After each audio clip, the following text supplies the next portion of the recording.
जातीय जनगणना के मुद्दे पर बोली अनुप्रिया पटेल। सपा के राष्ट्रीय अध्यक्ष अखिलेश यादव पर साधा निशाना।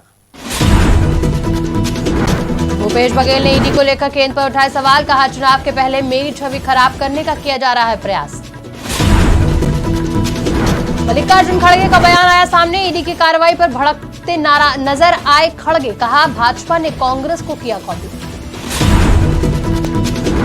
एक्शन मोड में दिखे मुख्यमंत्री नीतीश कुमार। सुबह पहुंच गए जेडीयू दफ्तर। वीआईपी पार्टी ने मनाया स्थापना दिवस। पूर्व मंत्री मुकेश साहनी ने किया बड़ा ऐलान। नमस्कार, स्वागत है आपका आज की खबर में। मैं हूं आपके साथ रागिनी सिंह राठौर। रुक करते हैं दिन भर की बड़ी खबरों का।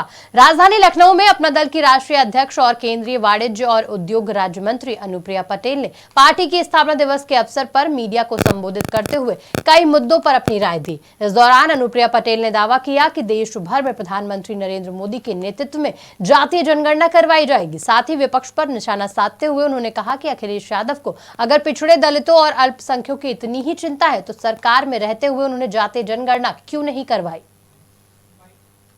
आज का दिन भविष्य की दिशा तय करने का दिन है, इसलिए सामाजिक न्याय के व्यापक एजेंडा पर अपना दल जो इतने वर्षों से कायम है, आगे भी कायम बना रहेगा और हमारे कार्यकर्ता जनता और पार्टी के बीच में एक सेतु की भूमिका निरंतर निभाएंगे। पार्टी की विचारधारा को उनके बीच प्रचारित प्रसारित करते रहेंगे और सामाजिक न्याय के विषय से जुड़ी हुई जो हमारी मांगे हैं, चाहे भारत सरकार में पिछड़ा वर्ग मंत्रालय के गठन की हमारी मांग हो, चाहे देश में जातीय जनगणना। महादेव बेटिंग ऐप केस में ईडी द्वारा छत्तीसगढ़ के मुख्यमंत्री भूपेश बघेल को लेकर बड़ा दावा किया गया। छत्तीसगढ़ विधानसभा चुनाव से कुछ दिन पहले ही ईडी के इन दावों ने प्रदेश की राजनीति में भूचाल ला दिया है। महादेव सट्टा ऐप मामले में ईडी ने दावा किया कि छत्तीसगढ़ के सीएम भूपेश बघेल को 508 करोड़ रुपए दिए गए, जिसके बाद से बीजेपी लगातार हमलावर है। इसी बीच सीएम भूपेश बघेल ने प्रेस कॉन्फ्रेंस कर स्थिति स्पष्ट करने की कोशिश की। मीडिया से बात करते हुए सीएम बघेल ने दावा किया कि बीजेपी उन्हें बदनाम करना चाहती है, इसीलिए ये कदम उठा रही है। नहीं सकते, वो ईडी और आईटी के माध्यम से ही चुनाव लड़ रहा है। कल जैसे 2 घोषणा पत्र जारी हुआ, एक घोषणा पत्र हिंदी में था जो भारतीय जनता पार्टी के लेटर हेड में था, दूसरा घोषणा पत्र शाम को जारी हुआ वो अंग्रेजी में था और ईडी के लेटर हेड में था। 2 घोषणाएं उनकी हुई है। अभी ये प्रधानमंत्री जी दुबई के लोगों से क्या संबंध है, मैं आप पूछना चाहता हूं, दुबई के लोगों से आपके क्या संबंध है? क्यों लूप आउट सर्कुलर जारी होने के बाद उसकी गिरफ्तारी नहीं हो रही? ये गिरफ्तारी करने की जिम्मेदारी भारत सरकार की है।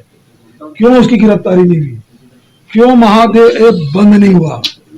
बंद करने की जिम्मेदारी भारत सरकार की है।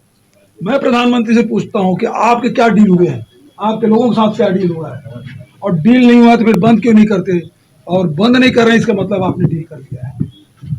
अभी वो मेल करता है, मेल की ऑथेंटिसिटी क्या है, उस मेल की विश्वसनीयता क्या है? कोई भी किसी के नाम से मेल कर देगा और कोई मेल में कहता है कि हम 508 करोड़ रुपए थे, उसकी जांच की हो, बिना जांच किया आपने आरोप लगा। तत्काल अमित शाह के सब तुम क्रोनोलॉजी समझिए, प्रधानमंत्री आते हैं, गृह मंत्री आते हैं, उसके पहले ईडी आते हैं, फिर होटल में पकड़ा जाता है। निर्वाचन आयोग क्या कर रहा है भाई, कैसे पैसा आ गया? ईडी आईटी यहाँ घूम रहे हैं, वो पैसा कैसे होटल तक पहुंच गया? इसका मतलब ये आपका निकम्मापन है। आपने उसे छुपाया और पकड़ लिए और उसके बाद उन्होंने कहा कि बघेल जी को देना है। बघेल जी यहाँ बहुत सारे हैं, कौन से बघेल जी?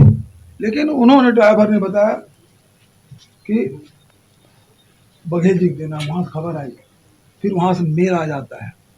जब मेल आपके पास आ जाता है, इसका मतलब आपके संबंध हैं। कांग्रेस के राष्ट्रीय नेता मल्लिकार्जुन खड़गे का बयान सामने आया, जिसमें मल्लिकार्जुन खड़गे प्रदेश में लगातार हो रही ईडी की कार्रवाई पर भड़कते नजर आए।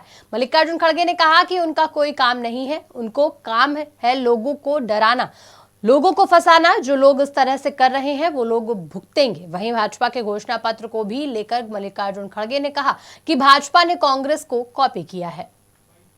उनका काम ही है कि लोगों को डराना, लोगों को फंसाना और वर्करों को डिमोरलाइज करना, लेकिन छत्तीसगढ़ में कोई ऐसे डरने वाले वोटर्स नहीं है, नेता नहीं है, और जो वो कर रहे हैं वो कल वो भी लोग। बिहार के मुख्यमंत्री नीतीश कुमार इन दिनों सुपर एक्टिव मोड में नजर आ रहे हैं और अपने मंत्रियों से लेकर विभागों के अफसरों को दफ्तर पर धावा बोलते नजर आए हैं। इसी बीच मुख्यमंत्री सुबह सुबह जेडीयू के दफ्तर भी पहुंच गए। सुबह कोई पार्टी दफ्तर में रहता नहीं है, जिसको बाद नीतीश मंत्री विजय चौधरी के घर पहुंच गए। वहां से सीएम अपने आवास पहुंचे। मुख्यमंत्री नीतीश कुमार की सरप्राइज विजिट को सियासी एक्सरसाइज के तौर पर भी देखा जा रहा है। बता दें कि कुछ दिन पहले ही नीतीश कुमार एक कार्यक्रम से लौटते वक्त अचानक से जेडीयू के पटना स्थित मुख्यालय का दौरा करने पहुंचे थे। उस दौरान जेडीयू अध्यक्ष ललन सिंह वहां नहीं थे।